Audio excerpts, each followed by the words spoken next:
Hi, I'm Robin Forster with Feel So Alive and also Feel So Alive Informed. And my passions include health and wellness, also taking care of the planet, so your health, my health, and the planet's health, and also aging gracefully.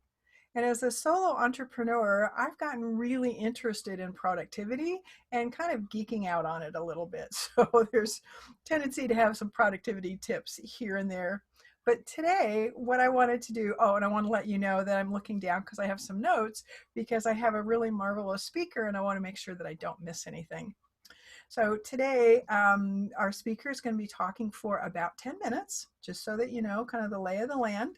And we hope that you find value and that you enjoy what you're about to hear and that you will like us on Facebook at Feel So Alive Marketing Group and that you'll also go to YouTube and subscribe so you'll know when the next one drops, and that's Feel So Alive Marketing Group.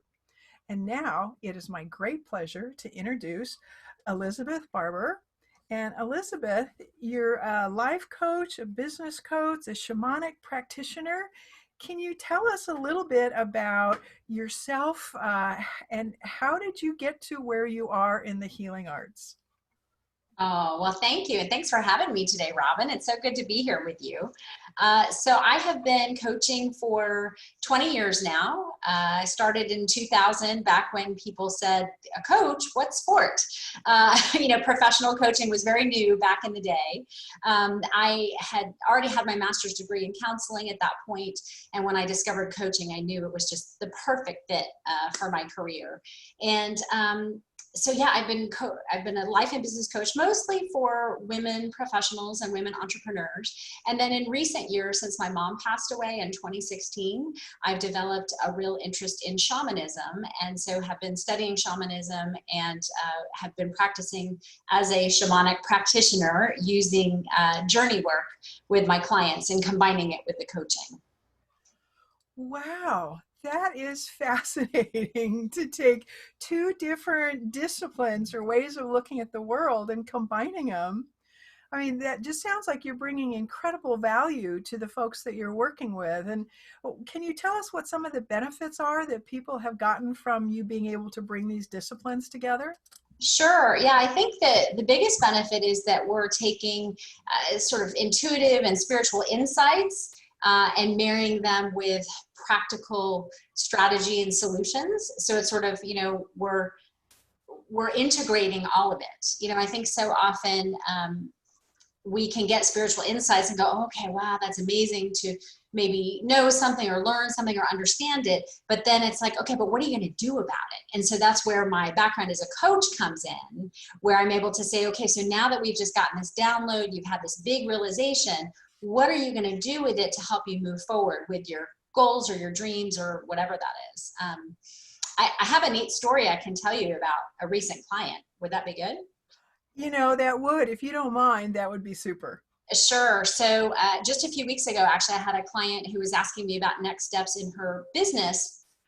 Uh, and I didn't really know anything about her background. I think I knew that she was a dancer, but that was really about it.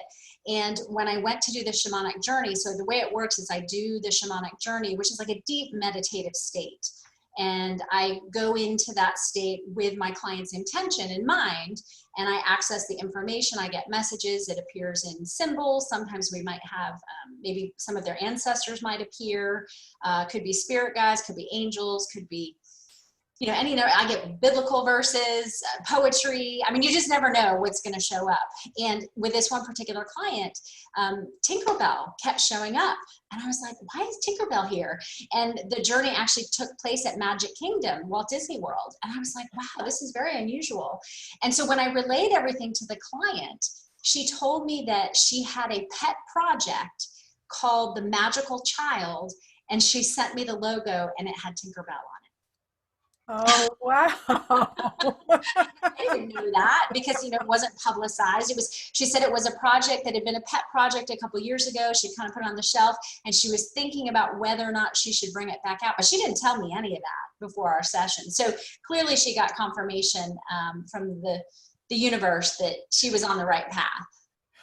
That's exciting, because I think we all get to that place where we need a little bit of reinforcement that this idea is a good idea, or the journey, the path that we're on is really the direction we should be headed. Because it seems like, and I think you probably know this better as a coach, that we get sidetracked as human beings. Yes. Yeah.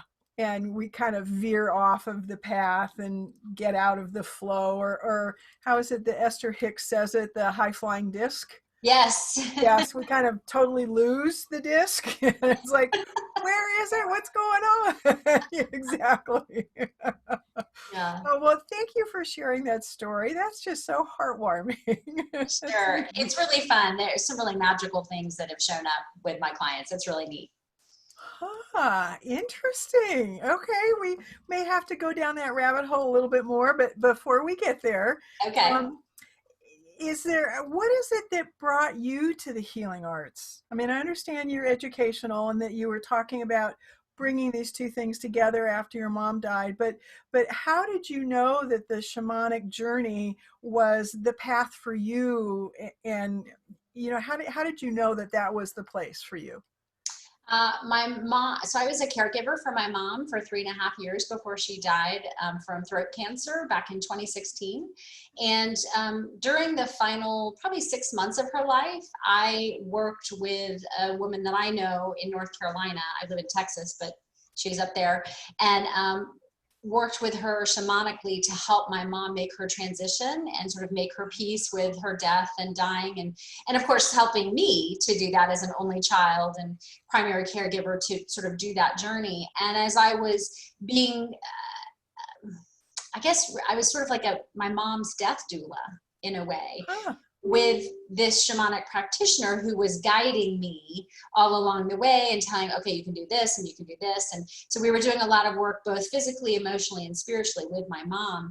And so when she eventually passed away, I just knew. It's like I woke up, a week or two later and said, this is my path. I mean, I'm here to be sharing shamanic healing work with the world. So, and then I started my studies probably within about 4 months after her death. It took me some time, obviously, to, appropriately grieve and, sort of rebalance myself.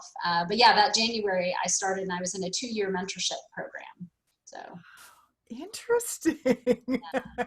This just gets more and more fascinating. It does. Well, when you work with the spirit realm and combine it with sort of our practical 3D living, it makes things really fun and interesting. I mean, miracles abound. There's magic everywhere. In fact, I have a sign in my office that says "Believe in the magic," and I really do, because it's everywhere if we're just open to it. Nice.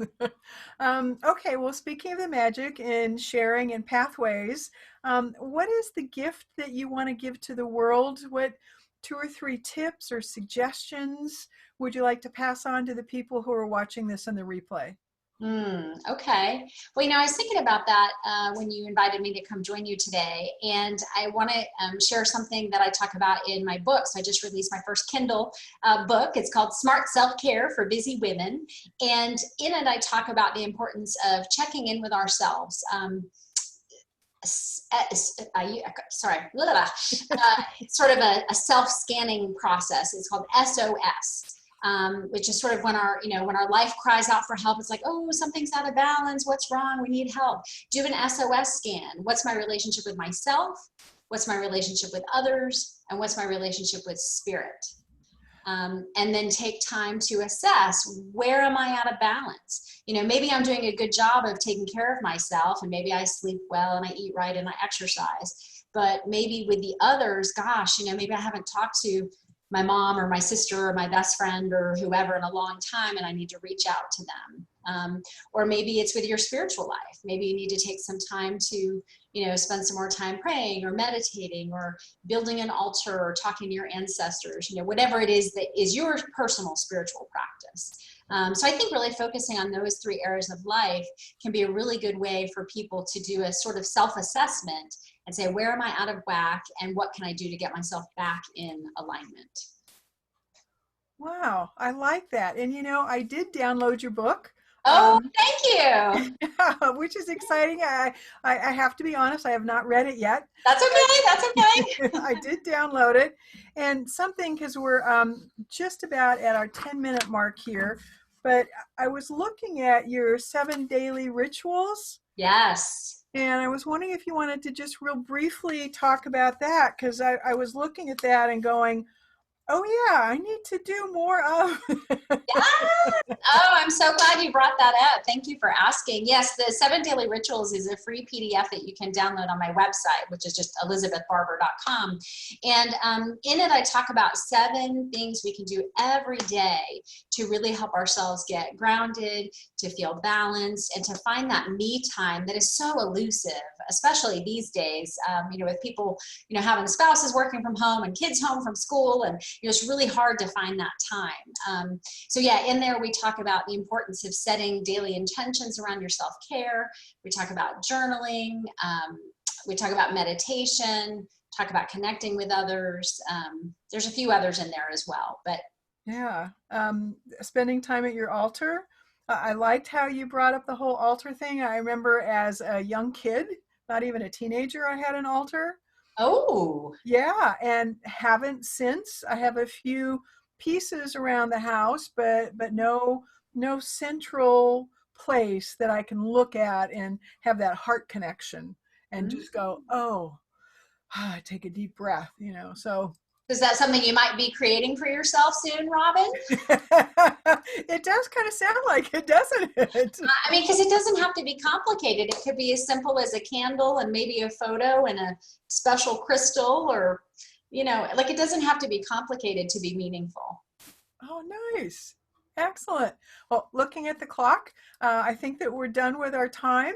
And I really appreciate you giving us this time to share with the world your gifts. And any last quick thing that you would like to say or share? I think I'll just reiterate what I said a little bit earlier. Believe in the magic. It's all out there. If you're just open to it and look for it.